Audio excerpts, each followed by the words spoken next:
Sails rise on the horizon, like ghosts, lifting themselves from the deep.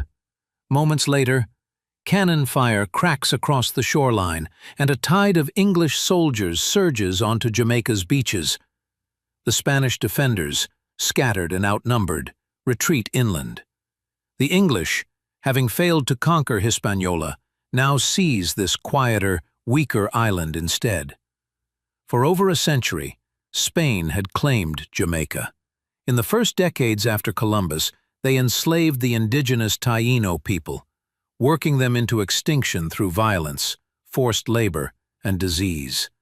As the native population collapsed, the Spanish increasingly turned to enslaved Africans to fill the labor void.